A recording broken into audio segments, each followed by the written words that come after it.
Bonjour à toutes et à tous, on est le 30 juin, une journée décisive sur le mercato, car pour beaucoup de joueurs, à partir de demain, ils sont sans club. Et pour les clubs, ces footballeurs sans contrat sont des bonnes opportunités à saisir, de quoi alimenter beaucoup de rumeurs, comme on va le voir dans cette revue de presse. Ce matin, AS met en avant toutes les superstars en fin de contrat sur sa une en titrant les soldes de luxe. Suarez, Pogba, Dybala, Di Maria, Isco, Dembélé ou Eriksen, tous comptent sur leur agent pour retrouver une nouvelle équipe. D'autres grosses opportunités sont évoquées par le journal espagnol mais qu'on ne retrouve pas en première page: Ospina, Kessié, Witsel, Sidibé, Zagadou mais encore Tolisso. En ce qui concerne Pogba et Di Maria, ils sont tout proches de signer à la Juve. Dybala lui discute toujours avec l'Inter. Pour les autres, l'avenir est encore incertain, surtout pour Ousmane Dembélé, mais ça on va en parler un peu plus tard, alors continuons ce tour de la presse sportive européenne. Le feuilleton Neymar continue de prendre de l'ampleur en France. D'après les informations du Parisien, le Brésilien envisage bel et bien un départ du PSG. Figure de proue du projet parisien à son arrivée en 2017, le Riverdé voit bien que le club bascule dans l'ère Kylian Mbappé. Il n'est plus le premier salaire du PSG et n'aurait pas franchement accueilli la nouvelle avec un grand sourire. C'est chaque jour un peu plus clair dans sa tête, il vaut mieux partir du PSG, même s'il entend continuer à dénoncer les fake news sur ses réseaux sociaux. Le Brésilien ne s'opposera pas à un départ mais ne le facilitera pas non plus. Le club lui se prépare à toutes les éventualités, le sortir comme le garder. Chelsea serait en pôle pour le recruter, mais attention, le journaliste Xavier Valls a révélé dans l'émission 11 diffusée sur TV3 que Neymar rêve d'un retour au Barça et que clairement Xavi lui valide ce projet. On va continuer de parler du Paris Saint-Germain. Comme on vous l'expliquait dans la revue de presse d'hier, le champion de France est tout proche d'enfin recruter définitivement Vitinha. Ça fait déjà un petit moment que l'on annonce le milieu de Porto à la capitale. Pour Ojogo, ce matin, l'affaire s'est conclue cette nuit, comme on peut le lire sur leur première page. L'international portugais est attendu dans les prochaines heures à Paris pour passer les tests médicaux et signer un contrat de 5 saisons. Le PSG va payer les 40 millions d'euros demandés par les Dragoes en 3 fois, avec en plus quelques intérêts. On va partir en Italie maintenant, ça y est, ça fait un moment que c'est dans les tuyaux. Romelu Lukaku fait son grand retour à l'Inter, un an seulement après avoir quitté Milan pour Chelsea contre 113 millions d'euros. L'international belge a été prêté par le club londonien pour la saison 2022-2023, moyennant une indemnité de près de 10 millions d'euros. Big Rom a eu le droit à un énorme bain de foule hier dans les rues de la capitale mondiale de la mode. Une fièvre à 90 comme le titre la Gazzetta dello Sport ce jeudi, 90 comme son nouveau numéro, et oui, le 9 est déjà pris par Dzeko, il a dû faire un choix. Enfin, on peut lire les premiers mots de Lukaku dans le Corriere dello Sport. Il remercie les dirigeants interistes de l'avoir repris. Pour lui, c'est à l'Inter qu'il est chez lui. Surtout, il a fait une promesse aux supporters nerazzurri, il va marquer beaucoup.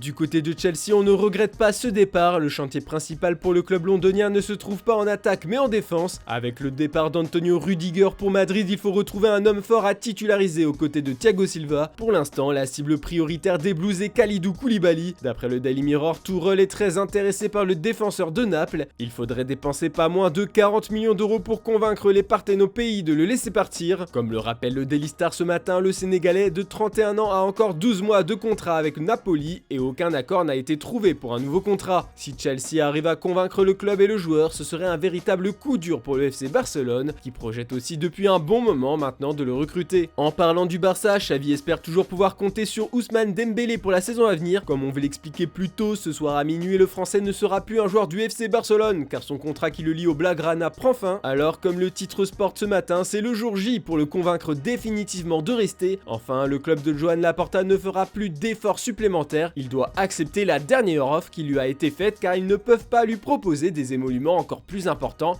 à cause de leurs problèmes financiers. Si Dembélé veut vraiment rester au Barça, comme cela a été plusieurs fois annoncé par divers médias, il va devoir accepter cette proposition. Le tricolore aussi en a marre de la situation, il ne veut pas que cette période d'incertitude perdure. Surtout que, comme on peut le lire dans Mundo Deportivo, il peut être rapidement remplacé par Rafinha de Leeds. Suite à l'offre de Chelsea pour le Brésilien, l'agent de l'Elia a rencontré les responsables du FC Barcelone hier d'après le média catalan. Le clan de Lo Riverde a clarifié la position du joueur. Il voulait savoir si oui ou non les Catalans sont toujours prêts à le recruter. Tout pourrait aller très vite si le Barça veut contrer Chelsea sur ce dossier, quitte à abandonner Dembélé qui pourrait ensuite signer à Chelsea. Voilà, c'est tout pour ce jeudi. Comme d'habitude, on se retrouve demain matin pour une nouvelle revue de presse. Et n'oubliez pas, en fin d'après-midi, le JT Foot Mercato. Bonne journée à toutes et à tous.